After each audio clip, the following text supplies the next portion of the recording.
कीमत पर 2 कुर्सियां खरीदी गई।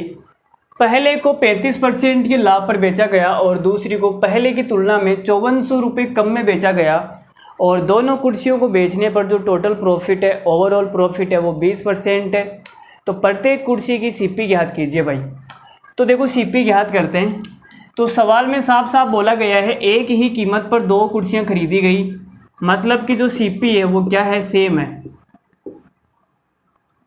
और जब सीपी सेम होती है तब क्या होता है आपको पता है, पहली को 35% पर बेचा, दूसरी को X% पर बेचा, तो जो ओवरऑल प्रॉफिट है वो 20% का है।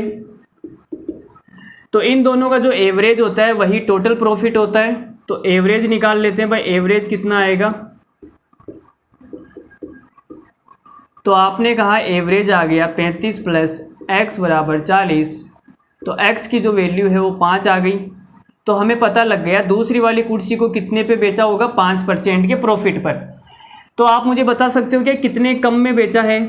पहली वाली को 35% के लाभ पर बेचा, दूसरी वाली को 5% के लाभ पर बेचा, तो 30% कम पर बेच दिया। और 30% की जो वैल्यू है वो कितनी है, 5400 रुपये।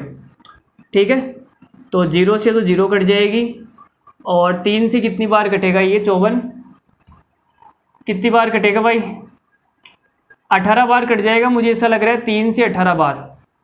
तो 3 से काटूंगा तो ये कट जाएगा 18 बार, 180। तो आप बोल सकते हो कि 1% की जो वैल्यू है वो कितनी आ गई, 180। हमें निकालनी है सीपी। सीपी क्या होती है, 100%। तो ये आ जाएगा 18,000। तो प्रत्येक कुर्सी की जो कीमत है वो कितनी है, 18,000 रुपये है। तो इस सवाल का जो आंसर है वो कितना आएगा, 18,000 रुपये।